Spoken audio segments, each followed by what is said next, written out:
हाँ तो good morning students. अपना टॉपिक प्रायिकता चल रहा था क्लास 12 का, जिसके अंदर आपने एक्सरसाइज 16.4 तक कंप्लीट कर लिया था। अब 16.5 प्रश्नमाला में चलते हैं, तो उसके ऊपर जो कॉन्सेप्ट है वो क्या है, बर्नौली ट्रायल्स, यानी कि बर्नौली परीक्षण, बर्नौली परीक्षण या बर्नौलीज ट्रायल। ठीक है, तो बर्नौलीज परीक्षण मतलब होता क्या है, तो यानी कि सबसे इसके लिए कुछ शर्तें होती है। वो परीक्षण मतलब आपका कैसा होना चाहिए कि सबसे पहले तो परीक्षण की जो संख्या है वो फिक्स होनी चाहिए, कि मतलब कहने फॉर एग्जाम्पल परीक्षण मान लिया एक सिक्के की उछाल है, ठीक है, उसको 10 बार उछाला है, 20 बार उछाला है या 30 बार उछाला है, वो संख्या क्या हो गई, इसकी फिक्स हो गई। यानी कि पहला क्या है, परीक्षणों की संख्या क्या होनी चाहिए, निश्चित होनी चाहिए।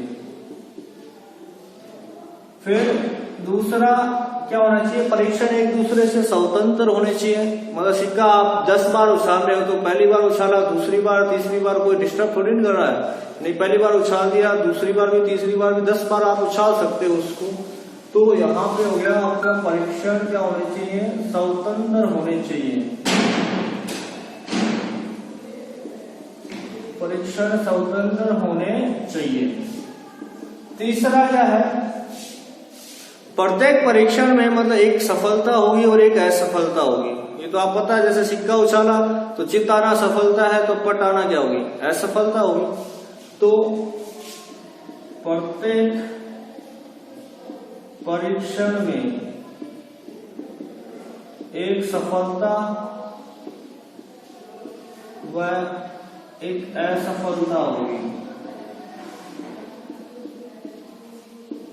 जैसे सफलता को P से डिनोट किया है, असफलता को आप Q से डिनोट करोगे इसमें, या फिर इसको Q से कर लो, इसको P से कर लो, ऐसी होगी।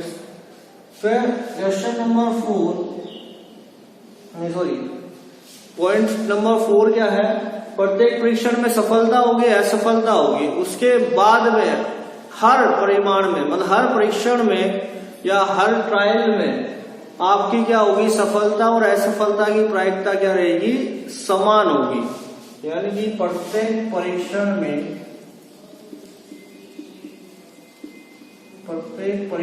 में सफलता व असफलता की प्रायिकता नियत रहेगी। इस टाइप का जो परीक्षण होगा वो क्या होगा, आपका बर्नौलीज परीक्षण कहलाएगा। अब बर्नौलीज के परीक्षण के अकॉर्डिंग, ठीक है, इसके अंदर एक ही आपका सूत्र है कि कॉन्सेप्ट है, वो क्या है, n परीक्षणों में r सफलताओं की प्रायिकता।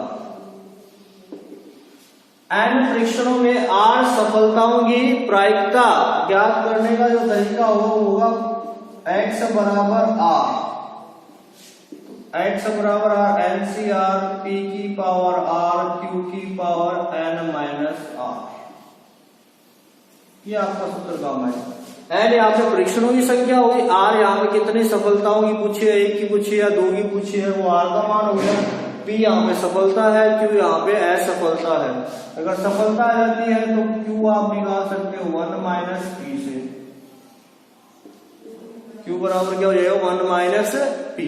तो ये आपको कॉन्सेप्ट इसके अंदर ध्यान में रखना है, कितनी सफलताओं की पूछी है, वो यहाँ पे r का मान होगा, n यहाँ पे परीक्षणों की जो नियत संख्या है वो, p यहाँ पे सफलता की प्रायिकता, q यहाँ पे असफलता की प्रायिकता। इसको इस टाइप से भी निरूपित किया कर सकते हो, या फिर कभी इस प्रकार से लिखा आ सकता है आपके पास में, यानी p 6 और 3 ऐसे लिख दिया। यानी कि 6 बार उछाला है उस चीज को, 6 बार, यानी कि मतलब क्या, ट्रायल की संख्या है, 3 मतलब क्या है, सफलताओं की संख्या है। तो ये भी मतलब क्या है, बर्नौली परीक्षण को मतलब निरूपित करता है, या इससे भी आप निरूपित कर सकते हो इसको। ओके, जो ये बेसिक कॉन्सेप्ट है। अब प्रश्नमाला पे चलते हैं। हाँ, तो प्रश्न वाला 16.5 है आपका। 16.5 में पहला जो प्रश्न है वो है, यदि एक न्याय सिक्के को 10 बार उछाला गया है, अगर नॉर्मल सिक्के को मतलब कितनी बार उछाला गया है, 10 बार उछाला गया है, तो निम्न प्रायिकताएं ज्ञात कीजिए। पहला बोला इसके अंदर 6 चित तथ्य है, मतलब 6 चित की। दूसरा बोला है कम से कम 6 चित, कम से कम 6 चित। तीसरा बोला है अधिकतम 6 चित, अधिकतम 6 चित। इस प्रकार से ये पूछा है। और सिक्के को कितनी बार उछाला गया है, 10 बार उछाला गया है। तो ये प्रेक्षणों की संख्या हो गई आपको, मतलब सिक्का 10 बार उछाला गया है, यानी कि n का मान हो गया यहाँ पे 10। यहाँ 10 बार उछाला है, तो प्रायिकताएं किसकी याद करनी, चित चित चित। तो इसी को क्या मान लेंगे, सफलता। मतलब चित आना क्या है, सफलता। तो P आपका क्या हो जाएगा, चित आना। चित आने की प्रायिकता 1/2। परीक्षण मतलब 10 बार किए गए हैं आपके, ठीक है ना, लेकिन सफलता की प्रायिकता क्या रहेगी, हर परीक्षण में सेम रहेगी। सफलता क्या है, सिक्के को उछाला तो चित आना। तो चित आने की प्रायिकता क्या होती है, सिक्के को उछालते हैं तो 1/2। और Q का मान भी कितना होगा, 1/2। 1 माइनस 1/2 इज 1/2। ओके, N आपका आ गया, P आ गया, आपका Q आ गया। अब पहला जो कॉन्सेप्ट है वो क्या है, 6 चित आने की प्रायिकता। तो बर्नौली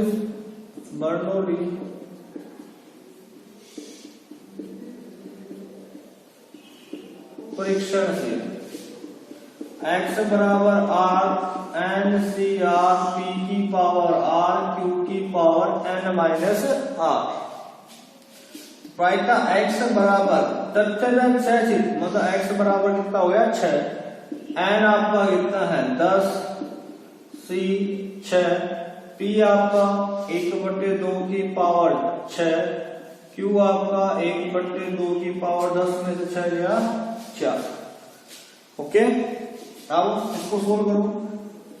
एनसीआर का मैंने फॉर्मूला पहले भी लिखाया था, factorial n factorial r factorial n minus r, 10 में से 6 गया 4। 1 की पावर 6 इज 1, 2 की पावर 6, 2 की पावर 6, 1 की पावर 4, 1, 2 की पावर 4। इसको सोल्व करते हैं तो 10 आएगा, 9 आएगा, 10 9 8 7 6 बटे में फैक्टोरियल 6 फैक्टोरियल 4 गुणा में ये हो गया 2 की घात कितनी होगी, 6 और 4 10 होगी। फैक्टोरियल 6 से फैक्टोरियल 6 बन गया, 10 9 8 7 बच गया। यहां में 4 3 2 1 फैक्टोरियल 4 को खोल लिया और ये 2 की घात 10, 2 की घात 10 का मतलब आप कितना हो गया 1024। ठीक है, 2 की पावर 5 32 होती है, 32 2 की पावर 5 32 32 32 1024 गुणा में, तो 4 दूनी 8 आ गया, यहाँ पे 3 की है 9, 2 से 2 कट गया। अब इसको काटोगे, ये भी कट रहा ना, 2 5 10, 2 5 10, 2 एकम 2, 2 दूनी 4, तो ये साथ ही 21 21 5 105 105 अपॉन 512 आपका आ गया उत्तर। देखो आप पूरा आंसर निकाल सकते हो, अदरवाइज आप क्या कर सकते हो, यहां तक भी इसको लिख सकते हो। आपका क्या है सॉल्यूशन से है, मैक्सिमम क्वेश्चन में क्या पावर के रूप में लिखा हुआ है, कई क्वेश्चन में क्या करवा रखा है, पूरा सोल्व करवा रखा है। ओके, अब इसका जो दूसरा जो पार्ट है वो क्या है, कम से कम 6 चिताएं, कम से कम 6 चित आने की प्रायिकता क्या होगी। तो कम से कम 6 चित आने का मतलब क्या हो गया, आपके चित्त मतलब क्या है, 6 तो आएंगे, उससे ज्यादा भी आ सकते हैं, 7 8 9 10, तो कम से कम 6 चित का मतलब हो गया आपका 6 या 6 से ज्यादा। x का मान कितना हुआ, 6 या 6 से ज्यादा सफलताएं होंगी आपकी। तो इस पे आपको क्या करना है, x बराबर 6 पे, x बराबर 7 पे, x बराबर 8 पे, x बराबर 9 पे, x बराबर 10 पे क्या याद करनी है प्रायिकता। तो इनको आपको क्या करना है, सोल्व करना है। x बराबर 6, 7, 8, 9, 10 यही सूत्र लगेगा आपका। जैसे x बराबर 6 का सोल्व किया वैसे x बराबर 7 का, फिर x बराबर 8 का, 9 का और 10 का। इसमें क्या थोड़ा सा कॉमन ले लेना घात, और फिर क्या करना सोल्व करना, थोड़ा क्या है कैलकुलेशन इजी हो जाएगा। फिर आपका अधिकतम 6 चित, मतलब ज्यादा से ज्यादा क्या है आपके 6 चित आए। तो ज्यादा से ज्यादा 6 चित आने का मतलब ज्यादा से ज्यादा 6 चित आ चुके, उससे कम भी आ सकते हैं या फिर नहीं भी आ सकता है। तो आपका क्या हुआ x क्या हुआ लेस देन इक्वल्स टू 6। ज्यादा से ज्यादा 6 चित आ सकते हैं, ठीक है। ज्यादा से ज्यादा अधिकतम मतलब कि आपके 6 चित आ सकते हैं, उससे कम आ सकते हैं या नहीं भी आ सकते। x बराबर 6 का मान आएगा, x बराबर 7 का मान आएगा, 5 का, x बराबर 4 का, x बराबर 3 का, x बराबर 2 का, x बराबर 1 का और x बराबर 0 का। ये आपका x बराबर 6, 7, 8 इस टाइप से निकाल सकते हो आप। एक दूसरा तरीका क्या होता है भाई, सभी घटनाओं की प्रायिकता क्या होती है, एक होती है। तो देखो यहाँ पे 6, 5, 4, 3, 2, 1, 0 आएगा आपका, यानी कि 7, 8, 9, 10 यही तो बच गए। अब एक में से 7, 8, 9, 10 की प्रायिकता आप माइनस कर दोगे तो इन्हीं की प्रायिकता बचेगी आपकी। तो इसका एक दूसरा तरीका क्या है, थोड़ा एक में से आप क्या कर दो माइनस कर दो प्रायिकता x। ये देखो इसका तरीका क्या है, ये छोटा है इसको क्या कर दो बड़ा कर दो, इससे और इक्वल हटा दो। एक में से क्या करना है बचेगा कौन सा भाई, इससे बड़ा होगा वो बचेगा। तो 1 में से क्या कर सकते हो आप माइनस कर सकते हो किसकी प्रायिकता, x बराबर 7 की, x बराबर 8 की, x बराबर 9 की, x बराबर 10 की प्रायिकता। ये इससे थोड़ा सा इजी हो जाएगा। इसमें मतलब 1, 2, 3, 4, 5, 6, 7 को सोल्व करना पड़ेगा। इसमें क्या करना पड़ेगा तुम्हारे को 1, 2, 3, 4 को सोल्व करना पड़ेगा। तरीका एक ही है, आंसर एक ही आएगा आपका, कोई चेंज नहीं आएगा। तो ये आपका क्या है पहला पर्सन है, इसकी गणनाएं मतलब क्या है आप खुद कर लेना, और फिर भी कोई प्रॉब्लम आए तो मेरे से पूछ लेना, ओके। हाँ, तो प्रश्न संख्या 2 है, एक कलश में 5 सफेद हैं, 7 लाल हैं और 8 काली गेंदें हैं। एक कलश में 5 सफेद हैं, 5 तो सफेद हैं, 7 लाल हैं और 8 है वो काली गेंदें हैं। अब यदि 4 गेंदें एक एक करके प्रतिस्थापन सहित निकाली जाती है तो इस बात की क्या प्रायिकता है कि सभी गेंदें सफेद हैं, केवल 3 गेंदें हों, कोई भी सफेद गेंद नहीं हो, कम से कम 3 गेंदें सफेद हों। तो देखो यदि 4 गेंदें निकाली गई हैं, 4 गेंदें मतलब क्या है निकाली गई हैं, तो 4 गेंदें निकालने का मतलब क्या हो गया 4 बार परीक्षण किया गया है, तो n का मान यहाँ पे फिक्स हो गया आपका कितना 4। दूसरा जो पर्सन है यहाँ पे n का मान कितना हो गया 4। सफेद गेंद आना क्या हो गई सफलता, तो सफेद गेंद कितनी है 5 है और टोटल 7, 5, 12, 8, 20, 5 एकम 5, 4, क्यू कितना आ जाएगा 1 में से माइनस कर दो इसको तो 3/4 आ गया, पी आ गया क्यू आ गया। अब देखो पहला सभी की सभी गेंदें सफेद हो, सभी की सभी गेंदें क्या है सफेद हो, मतलब 4 गेंदें निकाले चारों क्या हो सफेद हो, तो मतलब प्रायिकता होगी x बराबर 4। x बराबर कितना हो गया 4, चारों की चारों गेंदें क्या हो सफेद हो, तो x बराबर 4 से मतलब NCR, n कितना है एक बार लिख लेते हैं सूत्र यहाँ पे NCR P की पावर R Q की पावर n माइनस R। यहाँ सफलताएं कितनी है? 4 है, चारों गेंदे सफेद होनी चाहिए। N 4 C, R का मान कितना है? 4, P आपका 1/4 की पावर 4, Q आपका 3/4 की पावर 4 में से 4 जाएगा 0।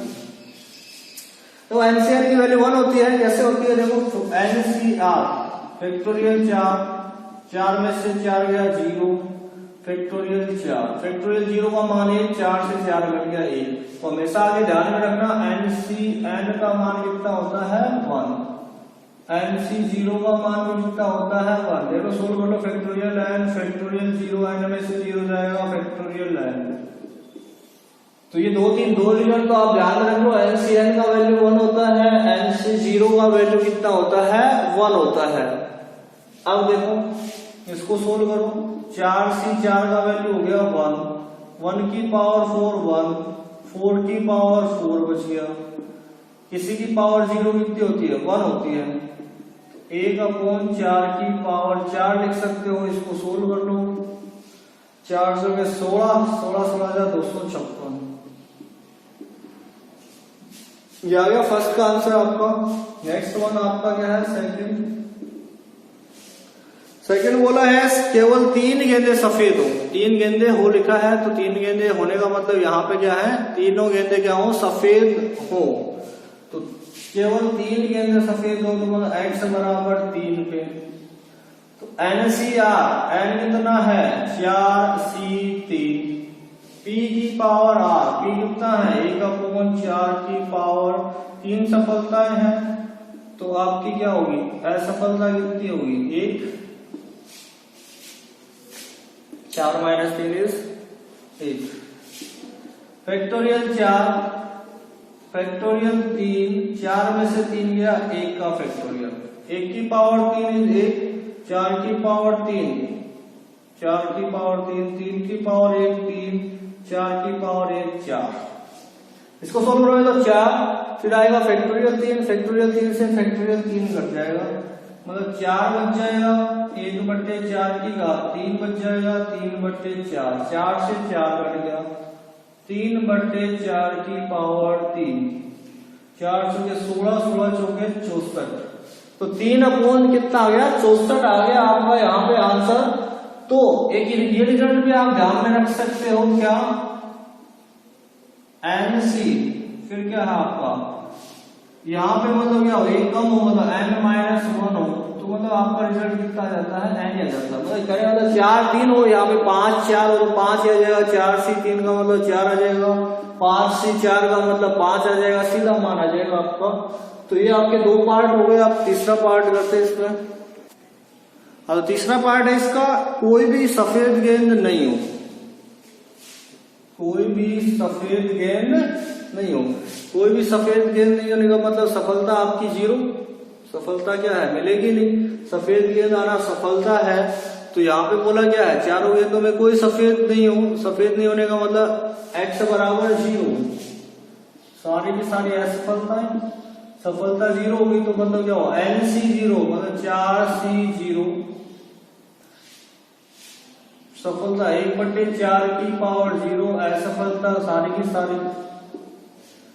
NC0 का मान 1 होता है, 1/4 की घात 0 1 होता है, तो 3/4 की घात 4। इसमें घात में उत्तर लिखा हुआ है सभी का, तो कोई सोल्व कर रखा है, कोई मतलब क्या सीधा उत्तर लिख रखा है, तो दोनों आपके चलेंगे यहाँ पे।